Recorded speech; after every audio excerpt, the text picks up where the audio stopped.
It was still dark when the SS Tarpon pulled away from the dock in Mobile, Alabama, her lights flickering against the quiet ripples of the Gulf. She had made this trip more than 1,000 times, so often, in fact, that locals called her Old Reliable.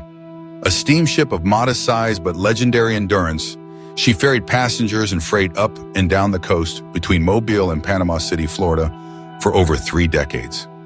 But on August 30th, 1937, after 30 years without a serious incident, the sea finally claimed her. By the time the sun rose over the Gulf of Mexico, 18 people were gone, swallowed by waves that didn't seem unusual until it was too late. Today, the wreck of the SS Tarpon rests quietly in the waters just off Panama City. She lies broken but not forgotten, her frame draped in sand and coral, her boilers silent beneath the murmur of the tides. Divers descend to see her outline, preserved in the gentle clarity of shallow water, only 7 miles offshore. It is easy to forget in that light-filled world that a tragedy unfolded here, that what began as a routine voyage, one more trip among many, would become a final descent, a chapter closed not with violence, but with exhaustion. The SS Tarpon was never built for drama. Launched in 1887 from the Pusey and Jones shipyard in Delaware, she was 130 feet long with a stout hull and a single thudding propeller powered by steam. Her mission was utilitarian, to transport everything from mail and furniture to fruit and livestock along the Gulf Coast. But over time, she became more than a workhorse. She became a fixture of life in the region. Children would wave from shore when she passed. Dock workers in Panama City knew the rhythm of her horn. She brought not just goods, but stories, letters, and the slow, steady heartbeat of connection. What made her remarkable wasn't speed or luxury, it was reliability. The Gulf Coast, then more isolated than it is now, depended on ships like the Tarpon to bridge geography. She sailed in rough weather, in the blistering heat of summer, in the cold mist of winter mornings. Her captains were seasoned men who knew the swells and shoals like their own breathing. And the ship, sturdy and low-slung, had weathered dozens of storms that would have overwhelmed other vessels.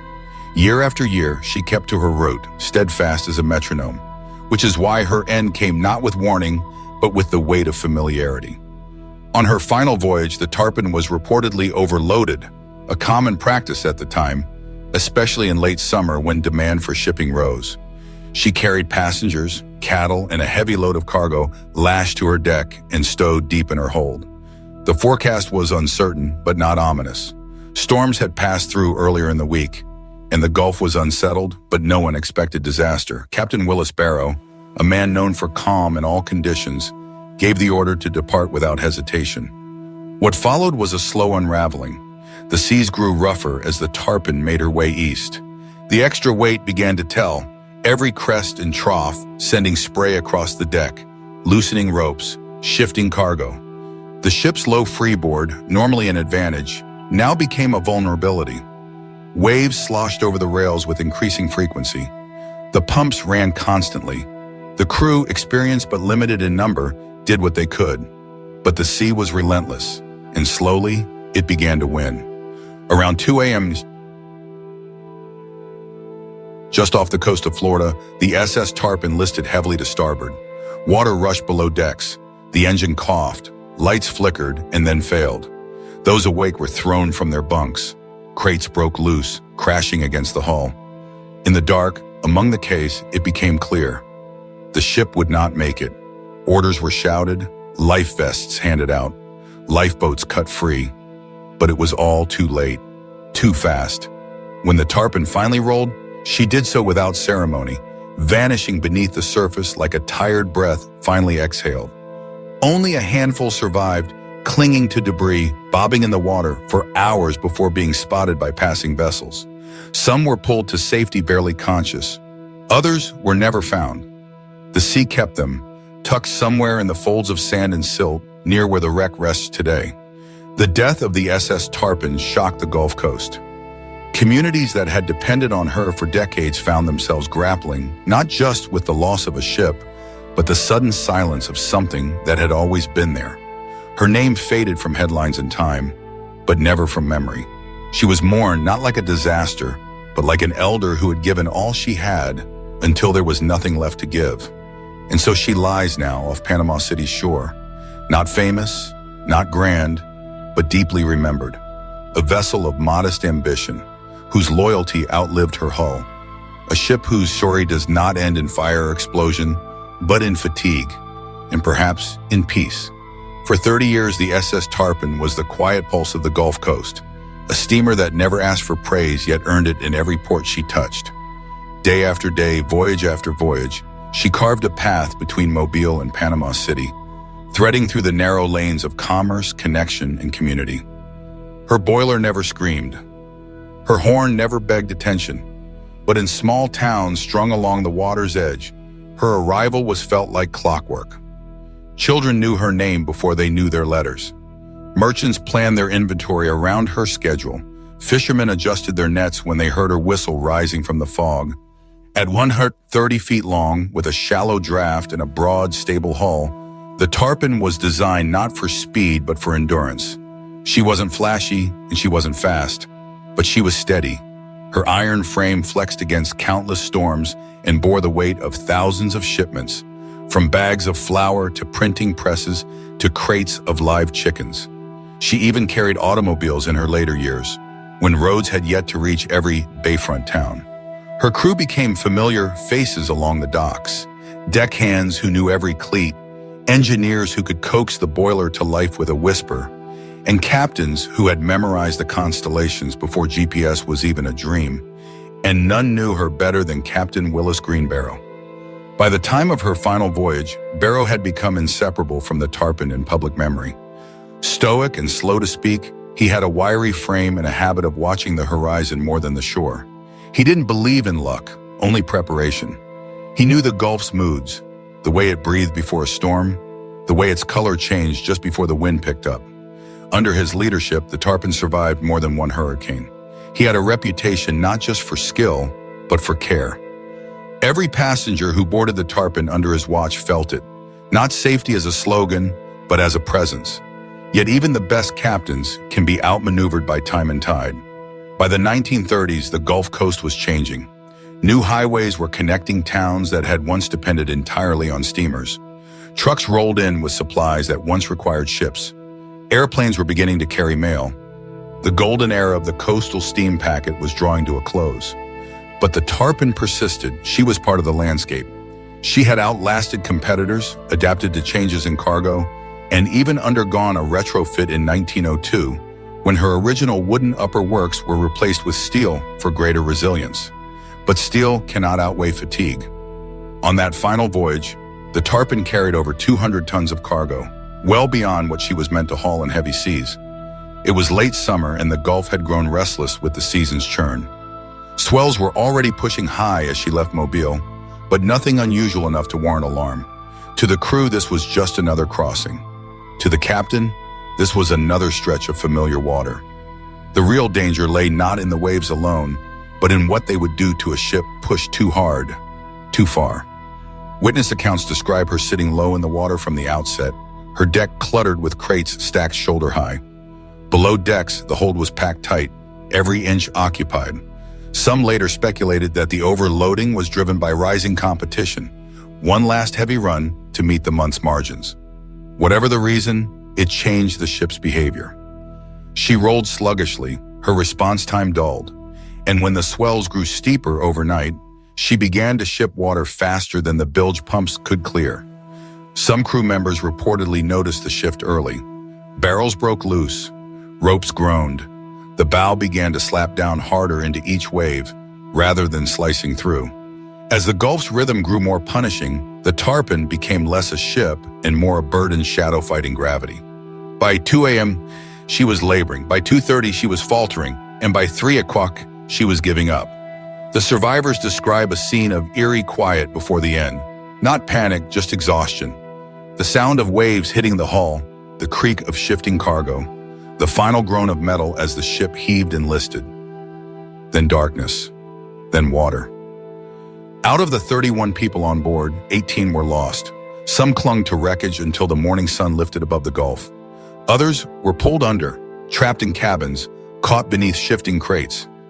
One man, an engineer, was found days later still strapped into a station. He had never tried to flee. When the tarpon went down, she didn't explode or burn or shatter. She simply sank, a tired machine yielding to pressure it had endured too long. The recovery effort was quiet, swift, and solemn. The bodies were brought ashore.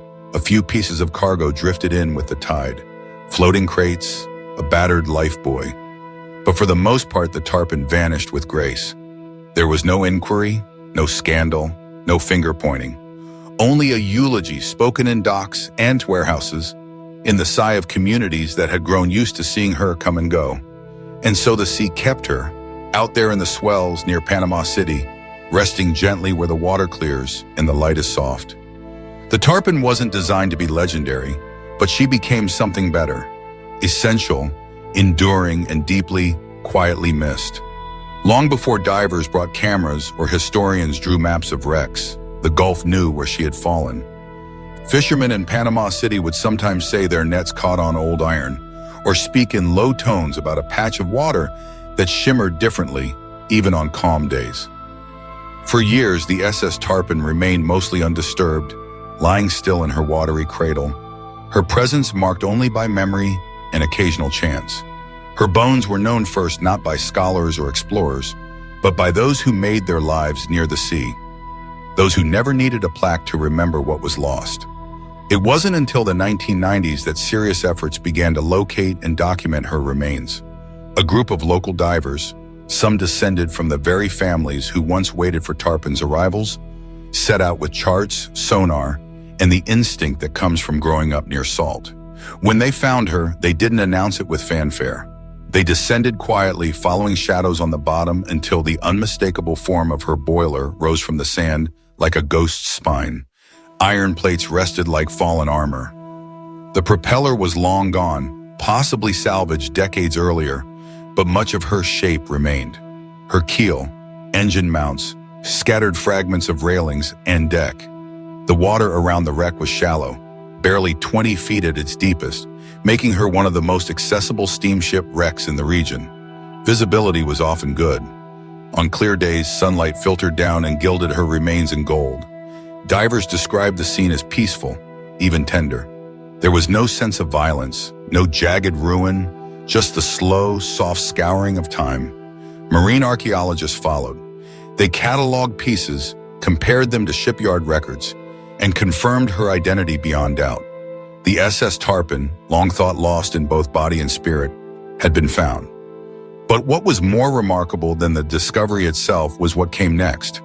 A collective decision to protect her, not as a commodity or attraction, but as a heritage site, a piece of American maritime history that belonged not in glass cases, but in the water where she fell. In 2001, the wreck of the SS Tarpon was added to the U.S. National Register of Historic Places, making her an officially recognized archaeological resource. The designation didn't bring fame, but it brought care. Dive operators were educated on best practices. Anchoring on the site was prohibited. Touching artifacts was discouraged. Visitors were reminded that this was not a playground. It was a grave, a story, a legacy. And so, the Tarpon began her second life. Unlike many wrecks that become havens for rare fish or dramatic reef formations, the Tarpon offered something subtler. She became a place of meditation. Local divers visited regularly, not to marvel at her engineering, but to feel her quiet. Veterans brought their children. Instructors brought their students. Some dove in silence, hovering above the curved outline of her frame. Others swam slowly through her remains, tracing the edges of rusted beams, imagining the sound of steam and footsteps now long gone. One diver, a retired mail carrier, once left a sealed envelope on the wreck, addressed simply, "To the last delivery." It remained wedged between two metal plates for months before finally drifting away. The Tarpon's influence rippled outward. Schools in the area began including her story in local history lessons. Art students painted her in murals, half ship, half reef. Authors wrote quietly elegant essays about her, not as a grand monument, but as a symbol of endurance. And always the sea kept her, unfolding new details each season. As sand shifted and visibility changed, Some days revealed her anchor chain. Others brought up an iron rod, still bolted in place. No one has found any gold, no treasure chests, no secret cargo. But people keep coming. Among divers, there's a kind of unspoken understanding. When you surface from the tarpon, you do it slowly, not just for decompression, but because you've just emerged from a different rhythm, a slower time, a world where things moved with fire and water instead of electricity and noise. And when you climb back aboard your boat, dripping and blinking at the sun, it feels like you've left something behind, not in loss, but in offering. The Gulf, which once rose to take her, now cradles her gently. Schools of fish weave through her skeletal remains. Algae grows soft along her boiler. She is no longer in motion, but she is not still. She continues in the way that only ships lost to time and remembered by heart can. And in the end, that may be her greatest legacy, not the cargo she carried or the ports she served, but the way she has lingered, in the minds of those who knew her, in the water that holds her. In the pages of maritime history, not as a headline or a warship, but as something truer, a witness to what endures when everything else changes. Visiting the wreck of the SS Tarpon isn't like exploring the remains of a warship or a luxury liner. There are no grand staircases, no giant guns or twisted armored plating. Instead, what awaits beneath the surface is something humbler, and in many ways more intimate. It's a scene shaped not by violence, but by slow surrender. A rusted boiler tilted on its side, the faint outline of deck beams now softened by seagrass, a curved fragment of railing still stubbornly clinging to form, like a final gesture of grace. The site lies just 7 miles offshore from Panama City, Florida, in water calm enough for beginner divers and shallow enough to let in shafts of warm sunlight. On a clear day, the visibility can stretch 30 feet or more, revealing the tarpon's resting place in all its quiet dignity. Fish flit between what remains of the cargo hold. Starfish cling to the shadows. Schools of sheep's heads circle warily. Occasionally, a sea turtle glides past, indifferent to the history resting beneath it. Dive boats arrive regularly, but not in crowds. There are no queues, no guided lines of tourists. Those who come tend to do so with a purpose, to honor, to learn, or to simply feel. Some are local, others travel across the country to see the ship they write about in a maritime newsletter, or heard mentioned by a dive instructor who spoke of her with reverence. The site itself has changed over the years. Storms have shifted pieces of the wreck, scattering parts of the hull further along the sandy bottom. Coral has taken root in crevices where rivets once held tight. A few recognizable elements remain: a portion of the engine mount, the base of the smokestack, a splintered section of the rudder. Each tells a different part of the story, not just of the ship, but of her afterlife. Unlike terrestrial ruins that decay into stillness, shipwrecks like the Tarpon evolve. They breathe with the current, they host new lives. For marine ecologists, the Tarpon is a case study in artificial reef development. Though never intended as one, she has become a textbook example of how even the smallest remnants can anchor ecosystems. The very materials used in her construction, iron, steel, brass, have aged into compatible surfaces for marine growth. Over the years, more than 150 species of marine life have been documented around the wreck. Juvenile snapper shelter under her beams. Crabs navigate her cracks. Sponges bloom in clusters, painting her skeleton in gentle pastels. This blend of biology and history gives the site a layered texture. Every diver experiences it differently. Some see it as a reef first, a place of color and life. Others descend with diagrams in hand, trying to match corroded pieces to 19th century blueprints. But most feel something less tangible. A pause, a quiet, the weight of time made physical. Down there among the currents and the curves of metal softened by silt, the past doesn't feel distant. It feels present, almost personal. Local dive guides understand this, and many have made the Tarpon part of their regular rotation, not for its challenge, but for its meaning. They don't tell ghost stories. They tell the truth about a ship that served quietly, that broke not in a blaze, but in a slow, surrendering list to starboard. They remind visitors that there are no flashy artifacts to pose with, only the curve of a hull, the hush of the Gulf, and the knowledge that everything here once moved, once breathed, once mattered. Some dive shops offer commemorative dives on August 30th, the anniversary of the sinking. At sunrise, a small boat may circle the coordinates, dropping flowers into the water. Divers descend in small groups. A few carry flags, others carry nothing. They don't need to. The wreck is its own memorial. The sea doesn't forget, and neither do those who know what to look for. Unlike other shipwreck sites that become overrun or overhyped, the tarpon has avoided becoming a spectacle. Perhaps it's because she doesn't offer spectacle. She offers something subtler, a sense of place, a continuity between what was and what is. A line drawn not in ink, but in rust and motion. You don't leave the tarpon with stories of treasure or peril. You leave with something quieter, something that lingers. The site has also become a classroom. Local schools bring students to the shore where marine biologists explain how a ship becomes a reef, how steel becomes shelter, how history becomes habitat. Sometimes, when conditions allow, they snorkel above the site, peering down into the blue until shapes resolve. A beam here, a bolt there, shadows that were once structure. Even without diving, they feel it, that mingling of time and tide. And so, year after year, the SS Tarpon remains where she fell, not rising in grandeur, but resting in grace. A vessel of modest beginnings, of steady service, of a quiet end. Her afterlife isn't marked by decay, but by renewal. Her legacy doesn't shout, it hums. It flickers like sunlight on the surface, waiting for the next visitor to follow it down. In a world where legacy is often measured in headlines and heroics, the SS Tarpon offers a quieter model. She didn't carry royalty or sink in battle. There were no gold bars in her hold, no coded distress signals etched into memory. Yet more than 85 years after her final voyage, she remains, etched not only into the seafloor, but into the hearts of those who understand what it means to endure. And in this endurance, she has become something larger than herself, a vessel of memory, a touchstone for local identity, a chapter in the vast but often overlooked volumes of maritime history. The town of Panama City embraces her story not with fanfare, but with familiarity. Her name appears on murals, in the names of dive boats, on the lips of old mariners sitting at marina cafes. To those who grew up along this stretch of the Gulf, the Tarpon isn't just a shipwreck. She's a neighbor who never really left.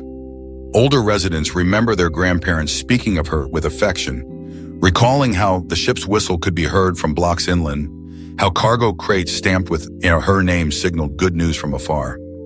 Even now, families tell stories of ancestors who sailed with her, deckhands, engineers, or simply passengers trying to reach a better life on the coast. Small exhibitions in local museums preserve fragments of her legacy. A rusted bolt, a cabin lamp, a photograph faded by decades of Gulf humidity. These are not glamorous relics, but they speak louder than polished artifacts ever could. They carry the marks of use, of purpose fulfilled. One display features a single, intact porthole, its glass cloudy but unbroken, accompanied by a simple caption. She looked out at the world from here. The emotional connection runs deep. For many, the Tarpon embodies more than the sum of her voyages. She represents a rhythm that once guided life along the Gulf, slower, sturdier, more intimate.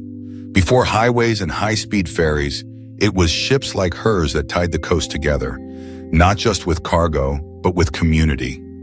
Letters from sons at sea, barrels of turpentine from inland forests, sacks of oysters packed in sawdust, all passed through her decks, handled by hands that worked not with speed, but with care. And when she went down, that rhythm was broken. The sea had claimed ships before. It would claim more after, but the Tarpon's loss hit differently. It wasn't just the end of a ship, it was the end of a certain way of being, a farewell to an era when transportation moved at the pace of trust, an era when people knew the names of their captains, and ships knew the shape of every harbor like memory. It's no surprise then that the Tarpon's story has become a thread in the broader fabric of Gulf Coast heritage. Writers reference her in novels set along the Panhandle, using her as a metaphor for loss and resilience. Songwriters, too, have borrowed her name. Folk ballads and sea shanties that recall the steady churn of her paddle, the soft hiss of steam on early mornings. These are not commercial hits, but personal hymns, lullabies for the sea, and perhaps most poignantly, the tarpon has become a place of return. Divers who have visited her once often come back, not seeking new thrills, but a familiar quiet. Some come every year on the anniversary of her sinking, placing small tokens at the site. A coin, a note in a jar, a ribbon tied to a rail. One man brought a miniature anchor engraved with his father's name, a nod to a long-ago story told at bedtime about a ship that never let the sea win until she was ready. Guides know these stories. They watch as visitors surface slowly, blinking against the sunlight, quiet with reflection. They don't offer rehearsed facts. They ask questions. What did you notice this time? Did you see the shadow of the frame by the old boiler? Because here, exploration isn't about conquest, it's about connection. Even among younger generations raised on digital speed and instant access, the tarpon offers something profound: patience. She waits in stillness, asking nothing, offering everything. She teaches that value doesn't always roar. Sometimes it hums, sometimes it sinks, and sometimes it waits in the blue for someone to come listen. In maritime education programs across Florida, students now learn about her not only as a shipwreck, but as a symbol. A lesson in overloading, yes, but also in longevity, humility, and transformation. They are taught that a ship's worth isn't measured only in steel or profit, but in presence, in the way it carries lives, links places, becomes part of the landscape. And as long as the Gulf continues its soft rhythms over the sandy grave where she lies, the tarpon will remain part of that landscape. She will not rise. She does not need to. Her story is not one of defeat, but of devotion. She gave until she could not give more, and even then she stayed. Not as a ghost, but as a guide. She is not forgotten. She is not lost. She is here, folded gently into the current, whispered through eelgrass, held in the breath of divers who return to her again and again. A quiet chapter in maritime history, written in rust, reef, and remembrance. Long after the final logbook was closed and the steam engine silenced beneath the waves, the SS Tarpon began a different journey. One not measured in miles, but in meaning. Her physical remains now serve as a classroom without walls, an underwater museum where biology, archaeology, and memory converge. She has become a meeting point between the living sea and a once living machine, where coral and iron collaborate to build something strangely beautiful. The ocean has not erased her, it has rewritten her. Today, the wreck of the Tarpon rests in relatively shallow water, lying on her starboard side in about 40 feet of Gulf clarity. That accessibility makes her one of the more beloved dive sites along the Florida Panhandle. Dive boats regularly chart a path to her, filled not just with seasoned explorers, but with curious beginners, marine biology students, underwater photographers, and families honoring a story handed down. Beneath the surface, the Tarpon is no longer only a shipwreck. She is a living reef. Time and tide have adorned her hull with colorful corals and encrusting sponges. Barracuda drifts silently through her beams. Grouper hover near her boilers. Sea turtles occasionally rest on her rusted deck plates, basking in the filtered light that breaks through the green-blue canopy above. A visit to the Tarpon is no longer about seeing a wreck. It's about witnessing how nature doesn't mourn, but reclaims, rebuilds, reimagines. Where steam once hissed, now silence flows. Where cargo once sat in stacks, now fish dart in play.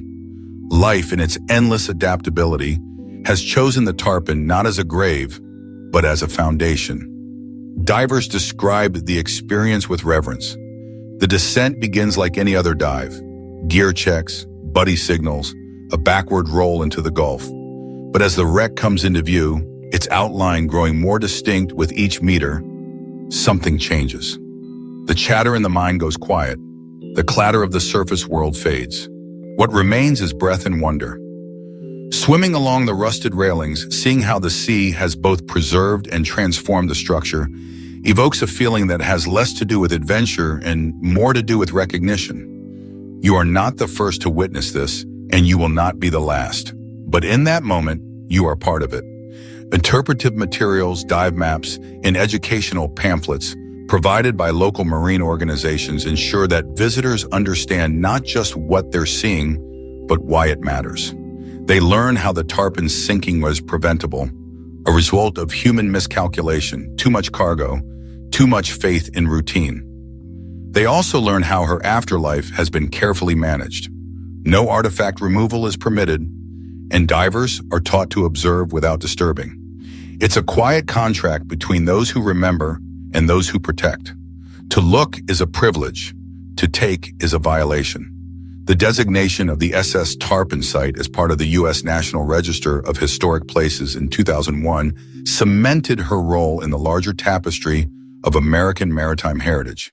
Yet for locals, that recognition was more affirmation than revelation. They already knew her worth. The plaque merely caught up with what the community had long understood, that ships, like people, can outlive their original purpose, and that dignity doesn't disappear with function. The Tarpon may no longer move, but she remains. Festivals and school programs occasionally invoke her story. Children build paper models and reenact her final voyage in classrooms. Songs are sung and stories retold. One annual event features a night paddle over the waters above her resting place, where kayakers carry lanterns and listen to recorded readings of passenger testimonies, local myths, and even imagined monologues from the ship herself. It's not history as taught, it's history as felt. And the sea listens. Even in digital spaces, the Tarpon finds new expression. Divers share underwater footage, revealing how seasons change her color, how storms slightly rearrange her posture, how certain fish become regular companions. Virtual dive tours make her accessible to those who cannot visit in person. Artists sketch her silhouette, layering ship lines with sea life. Writers use her name as metaphor. What was once a utilitarian cargo steamer now becomes a prism through which we see loss, adaptation, and memory. And in all of this, the Tarpon refuses to fade. She lives not in defiance of her fate, but in harmony with it. Hers is not a cautionary tale so much as a human one. Ships, like people, can be proud and overburdened. They can be steady for years, until one day the balance tips and the sea reminds us of its terms. But they can also give back, long after they are gone. The Tarpon gives in silence, in salt, in shelter. The ship that once stitched together Gulf communities now gathers them in reflection. The decks that once groaned with timber in barrels now cradle quiet swimmers. The boilers that once roared now echo only with the soft clicks of shrimp and the swish of tail fins. This too is legacy. The SS Tarpon did not change the world, but she held it daily, dutifully on her decks. She carried hopes, goods, letters, and people. And when she fell, she became something else entirely. Not forgotten, not erased, but reimagined. A chapter still read, a wreck still wondered at. And so she endures, not in triumph, not in tragedy, but in transformation. There are many shipwrecks beneath the surface of the Gulf of Mexico, but few carry the layered legacy of the SS Tarpon. Her story is not one of grandeur or global headlines, but of quiet endurance and intimate regional memory. She was never a battleship nor a luxury liner, but in her own way, she served a greater purpose, connecting towns, delivering the ordinary miracles of daily life, and embodying the perseverance of those who built, sailed, and trusted her. Over the decades, Tarpon made over 1,000 voyages between Mobile and Central America, often in weather that would dissuade even the hardiest of captains. Her crew knew every inch of the Gulf's mood swings, every whisper of current and rise of wave. She was more than a vessel. She was a presence. She became predictable, like a lighthouse in motion. So when she vanished beneath the storm in 1937, she left behind a strange silence. Not only lives were lost that night, so too was a rhythm the Gulf had come to depend upon. And yet, as the years passed, that silence evolved into something else, respect. Each anniversary of her sinking brings back not just sorrow, but stories. Elders remember hearing tales of her final voyage, of the cargo she carried, the men she lost, and the towns that mourned her. Divers speak her name with a reverent hush, as though she might still be listening. Parents tell children about the old steamer that once brought bananas and lumber and letters across the sea, back when ships moved slower but lives felt closer. The wreck has become a symbol not only of the risks of the sea, but of the endurance of memory. Through decades of change, from steam to diesel, from handwritten manifests to digital navigation, the tarpon remains constant. Her frame may be bent by currents, her name half swallowed by coral, but her story is still upright, still visible. It's in the water, it's in the air, it's in the way people gather over a map and point to a spot with quiet awe. Here. She rests here. There's something poetic about a ship that once carried goods, now carrying reef fish and coral. Something meaningful about iron once forged in fire, now becoming home to delicate life. In that way, the tarpon is more than a memory. She's a metaphor for resilience, for renewal, for the way history, when left in peace, can become part of the present in the most unexpected forms. And perhaps that's why she continues to draw us. Not for the grandeur of her design or the scale of her tragedy, but for the way she continues to give. She offers diverse a glimpse of a different kind of history, one not written in books, but in barnacles, beams, and silence. She offers scientists a site where nature reclaims, adapts, and teaches. And she offers us all a story with no villain, no conquest, just time, salt, and return. Among the many facts we know about her, the date she was built, the weight of her cargo, the names of those who perished, there remains one detail that continues to haunt quietly. When her wreck was first discovered, some divers reported a strange sound, not mechanical, not marine. It was, they said, almost like a breath. Whether myth or echo, it's fitting, because the SS Tarpon in all her stillness still breathes, not through engines or smokestacks, but through remembrance, through the ways that pass over her, through the people who speak of her in the present tense. She did not vanish, she transformed. Long after the last wave settled over her iron bones, the SS Tarpon continues to speak, not in words but in the quiet language of presence. She is no longer a steamer slicing through the Gulf, but a living page in the great book of maritime history. Divers glide past her ribs as if reading a line at a time. Fish swirl where crates once stood. Coral blooms where cargo once rested. In that strange, beautiful way, the sea has turned tragedy into testimony. To visit her is not simply to witness a wreck, but to touch the pulse of time. The tarpon reminds us that not all history wears a crown or flies a flag.